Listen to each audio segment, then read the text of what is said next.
Kumusta po kayo? Mabuti naman. Alright. Ah, May paparating daw na mga 300,000 na mga metriko tonelada. Kasama po ba yung grupo ninyo sa mag-import na ito, ma'am? yes, binalita natin na merong 300,000 metric tons na dadating mula sa mga private importers na kailangan ng presyo. Ito yung sinabi natin, commitment, no, na pararatingin para tulungan na despite of dun sa mga problema dun sa ibang bansa, magpaparating sila. Apo. Ma'am, kailan po ang dating nitong 300,000 metric tons po na ito? Ito ay actually may mga nagsisimula ng dumating. Yung iba naglo-loading pa lang, yung iba ay September, ganyan. Iba-iba. Pero meron nang lumalabas dito sa pier, nagdadatingan na. Ito Apo. yung mga yung ginil na nung bago pa mga July. Okay. Saan pong mga bansa ito pong bigas na kinuha natin or in-import natin na ito, ma'am? Karaniwan ng imported rice ay manggagaling sa Vietnam. Okay, Vietnam. Oo. And then, ito po ay buong Pilipinas ang babagsakan. Paano po?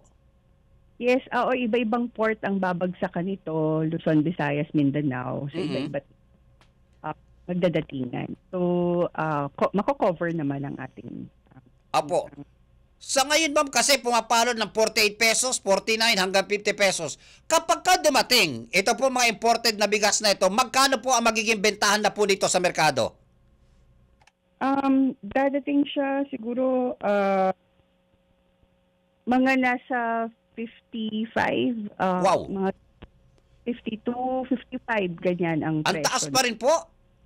Kasi yung at saka karaniwan na kinukuha ng ating mga importers ay yung magagandang klase, mga 5%. Pero meron naman din siguro magkukuha o magpaparating ng pangmababa. Oo. Yung po 300 na tonelada na darating, na imported, ma'am, kaya na po bang punan nito hanggang sa tayo makapag-ani ng Setyembre o Oktubre? Yes, kaya na nito. Actually, yun yung the least lang, no? Meron, I think more than that ang dadating.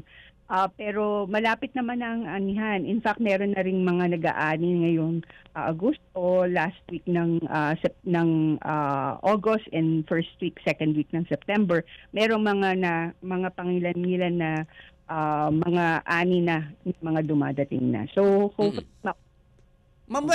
Ma'am Weng, hindi naman kaya maapektuhan na naman ito yung pong presyo ng bilihan ng palay sa mga farmers po natin pagdating po nito mga imported rice na ito, ma'am?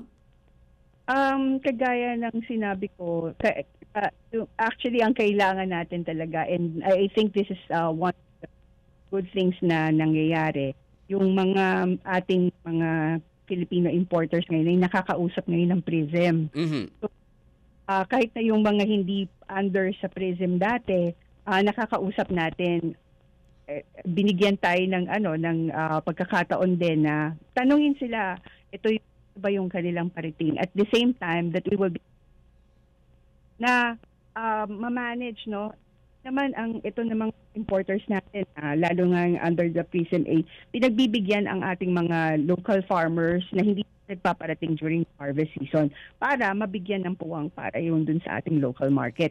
Ito ay sana yun yung hopefully that we can do the best thing that we can do, no, para na ma-manage natin, hindi dumating yung punto na bumaha na naman ang importation at bumagsak na naman ang presyo ng local market. But ito kasing factor na to, Mike, hindi this is outside factor dahil nga sa world market ang naging problema natin, no, dahil sa nangyari doon sa India ng export ban, yung pagtaas ng presyo doon sa merkado, factors na rin ng diesel yan, ng ating yung naging problema sa Russia, Ukraine, and so many other things, no. Yun ang mga factors na to. So hopefully ito ay nabigyan na ng pagkakataon ng ating mga farmers itong Marso, no. For the longest time, for about 3 to 4 years, mababa ang presyo ng palay. Ngayon, nag-level up na, para halos parehas na yung presyo ng imported rice dun sa local rice natin. Ang kailangan na lang natin gawin ngayon ay gandahan ng production, bumaba yung production cost para mas maganda yung kita ng ating mga farmers at makalaban na talaga tayo sa ating mga imported rice.